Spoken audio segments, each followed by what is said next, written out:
Haleluya, puji Tuhan. Selamat siang buat kita semua, pemuda remaja KIS, ya, yang boleh hadir pada siang hari ini.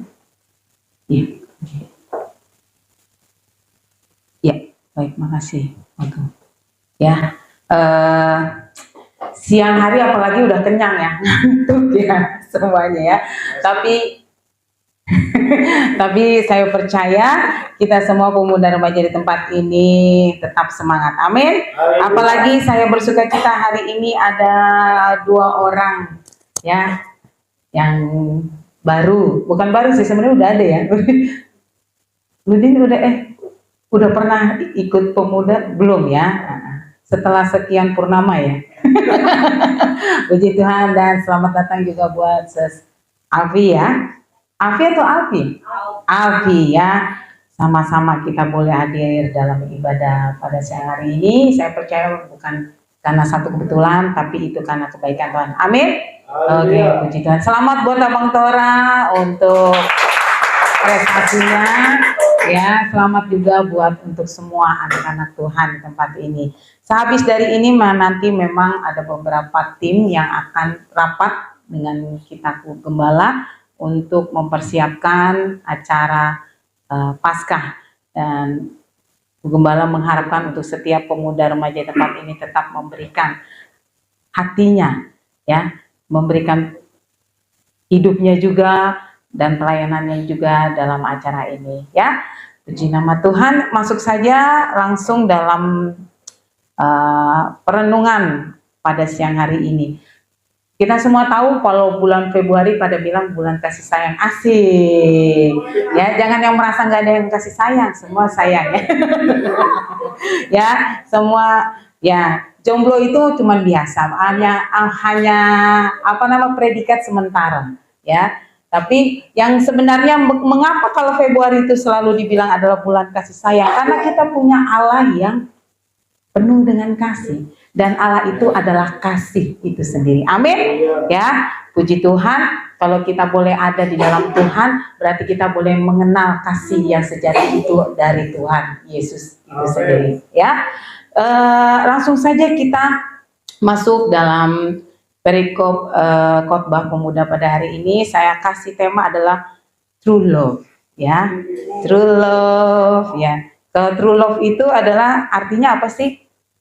True love, cinta sih. Ya, oke. Nggak ada ini sih, nggak ada Bung Daniel ya. Saya mau suruh dia nyanyi itu ya. Cinta putih, Bung ini ya. Cinta, ya, sama Bung Andi. Baik, kita masuk. Kita buka di 1 Korintus 13. 1 Korintus 13. Kalau 1 Korintus 13 ini memang berbicara tentang kasih, ya. Dari ayat 1 sampai 13 itu berbicara tentang kasih Allah yang boleh kita memahami bagaimana sifat-sifat kasih itu sendiri, ya. Tapi saya concern di ayat 8, ya. Nanti mungkin pemuda remaja bisa membaca dalam pasal 13 ini, tapi saya mau ambil satu ayat saja. Terambil dalam 1 Korintus 13 ayat 8. Saya undang bangkit berdiri untuk pemuda remaja di tempat ini yang merasa masih pemuda juga seperti Bapak Gembala atau Bung Dedi, tetap ya semangat ya. Baik, kita baca 1, 2, 3. 1 Korintus 13 ayat 8. Kasih tidak berkesudahan, nubuat akan berakhir, bahasa roh akan berhenti, pengetahuan akan lenyap. Haleluya, puji Tuhan.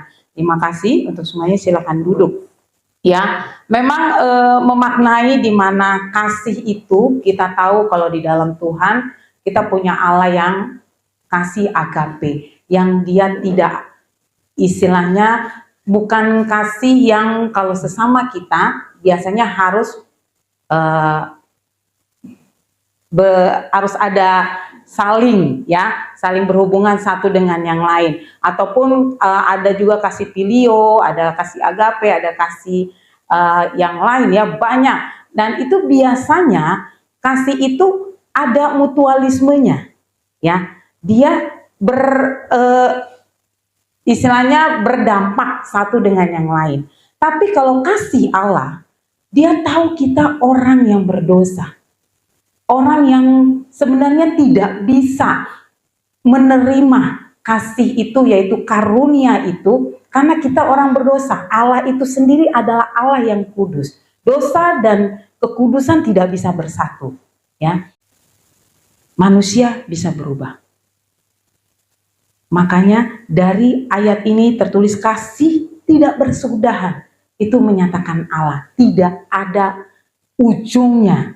Sampai akhirnya kita pun dipersiapkan Allah di sorga sana, tempat yang begitu indah untuk dia boleh bersama-sama dengan kita. Menyatakan kasih itu tidak berkesudahan, dan nubuatnya itu yang ada di sini pasti akan berakhir. Maka dalam siang hari ini, kasih yang tidak pernah gagal itu hanya ada pada Yesus. Yang pertama, di mana kasih sejati adalah pengorbanan. Ketika kita mau mendapatkan true love, harus ada pengorbanan. Apalagi sepasang kekasih, apalagi orang tua dan anak, ya kan, saudara bersaudara, pengorbanan itu wajib, betul? Karena Allah sudah berkorban terlebih dahulu, ya. Jadi kalau kita sebagai anak Allah, kalau disuruh berkorban, harus mau berkorban. Jangan pandang dia akan balas dengan yang baik, atau jangan pandang dia mungkin bukan satu suku kita, mungkin dia bukan seiman dengan kita, ataupun yang lain. Tapi kita sudah ada kasih sebelumnya di dalam kehidupan kita, ya. Kasih sejati yaitu Yesus itu sendiri yang sudah ada dalam kita karena dia sudah berkorban bagi kita. Ada amin? Jadi untuk pemudi di sini, pengorbanan itu harus kita lakukan sebagai anak-anak Tuhan. Kita buka di Yohanes 3 ayat 16. Ini bukti di mana pengorbanan Tuhan yang begitu luar biasa sehingga kasih sejati itu nyata dalam kehidupan kita. Ada yang sudah dapat? Boleh bisa bantu saya untuk baca? Ya. Yohanes 3 ayat 16. Karena begitu besar kasih Allah akan dunia ini, sehingga Ia telah mengaruniakan anaknya yang tunggal, supaya setiap orang yang percaya kepadanya tidak binasa, melainkan beroleh hidup yang kekal. Amin. Haleluya. Ini adalah ayat yang sering kita dapat kalau kita ada Natal. Tapi itu jangan jadi sebagai ayat yang biasa, yang sering kita, itu cuma ayat hafalan. Itu cuma biasa ayat anak sekolah minggu kalau pada saat mau Natalan. Bukan, tapi adalah bukti di mana Allah mengorbankan anaknya yang tunggal untuk kita boleh diselamatkan. Halo, dunia ini makin lama makin jahat. Anak-anak muda itu adalah orang-orang yang lagi dicari oleh dunia ini untuk keluar dari kasih sejati itu.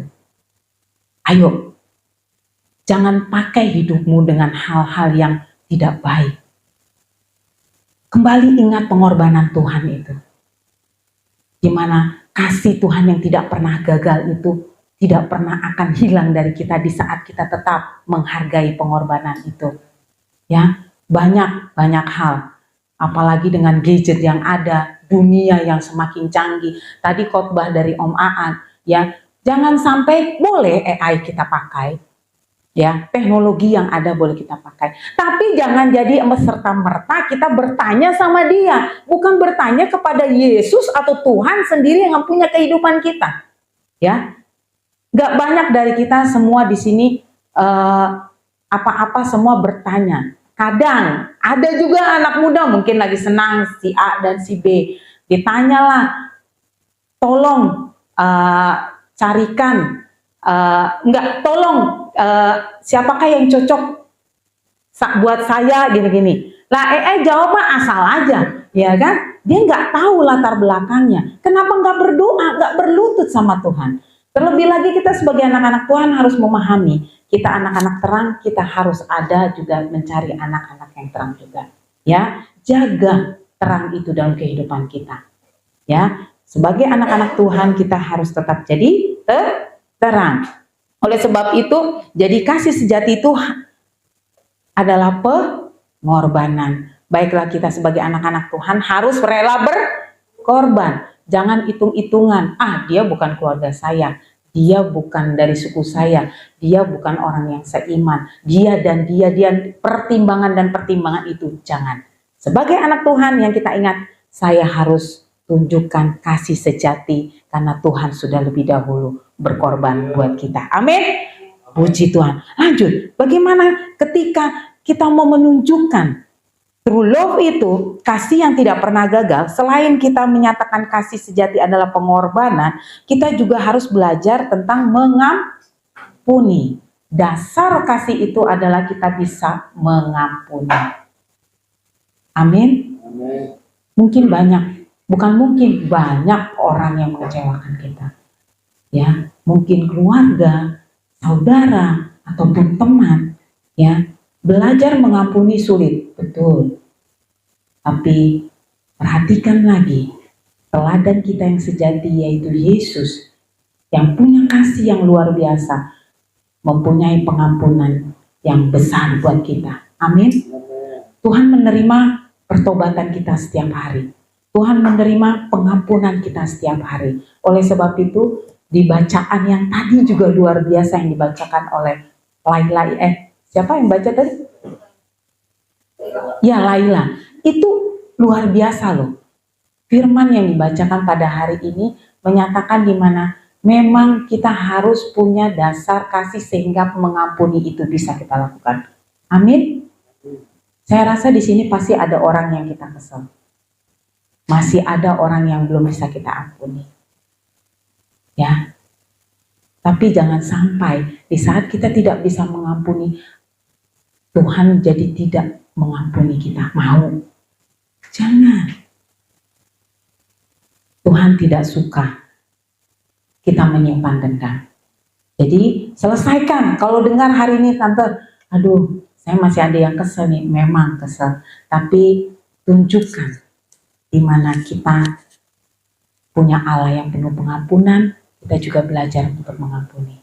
Amin. Ya, kita harus punya kasih yang mengampuni dan kita juga harus punya kasih yang begitu setia. Sehingga kita percaya manusia sering mengecewakan. Ingat, Allah tidak pernah mengecewakan. Sehingga kasih Allah tidak pernah gagal dalam kehidupan kita.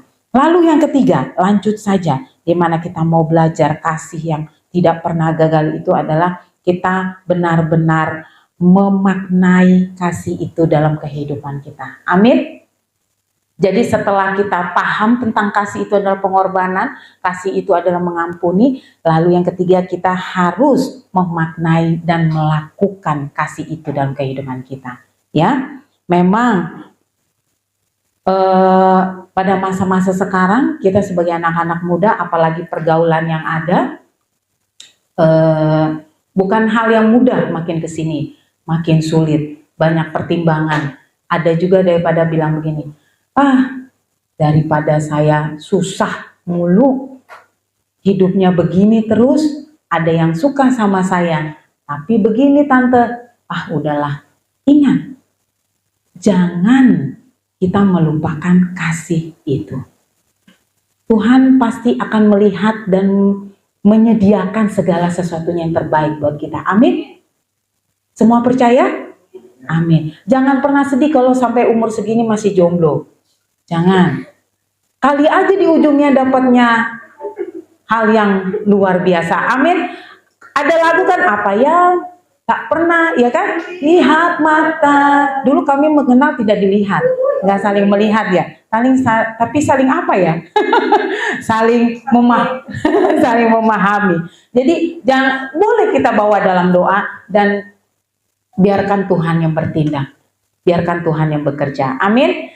Ketika kita berikan serius dulu dalam sekolah, dalam pekerjaan ataupun yang lain, ya fokus dalam hal itu. Ingat, karena kasih Tuhan tidak pernah gagal, ya. Dan percaya segala sesuatunya yang sudah Tuhan berikan itu adalah yang terbaik, ya. Kasih tidak pernah berkesudahan. Nubuat akan berakhir. Nubuat berakhir itu adalah tentang dunia ini akan berakhir. jangan sampai kita salah langkah, salah ambil keputusan, ya. Dan semua itu kan berakhir.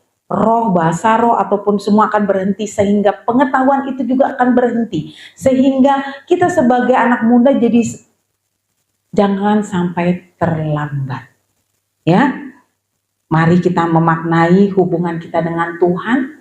Hubungan kita Tuhan dengan Tuhan harus saling terjalin. Jangan kita hanya menjalin hubungan antar manusia yang baik, tapi hubungan kita dengan Tuhan tidak baik.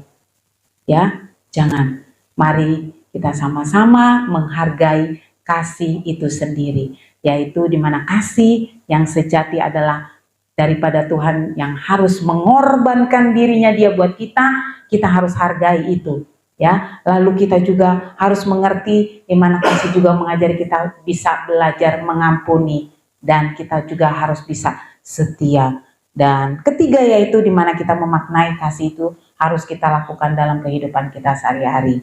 Ya, amin. Puji Tuhan, saya percaya untuk kita semua anak pemuda remaja di sini sudah punya kasih yang tak pernah gagal, ya. Dan satu lagi ayat untuk penutup kita baca. Saya undang bangkit berdiri di 1 Yohanes 4 ayat 7 sampai 8. 1 Yohanes 4 ayat 7 sampai 8. Sudah dapat semua? 1 Yohanes 4 ayat 7 sampai 1 Yohanes 4. 1 Yohanes 4 ayat 7 sampai 8. Baik, sudah? 1 Yohanes 4 ayat 7 sampai 8. Baik, mungkin ya, kita semua udah dapat ya? Baik, 1, 2, 3. Saudara-saudaraku yang kekasih, marilah kita saling mengasihi, sebab kasih itu berasal dari Allah. Setiap orang yang mengasihi lahir dari Allah dan mengenal Allah. Barang siapa tidak mengasihi, ia tidak mengenal Allah, sebab Allah adalah kasih. Amin. Kita anak-anak Allah yang punya kasih, kita mau belajar mengampuni, kita mau belajar menghargai pengorbanan itu yang daripada Tuhan. Puji nama Tuhan. Ya, kita akan berdoa.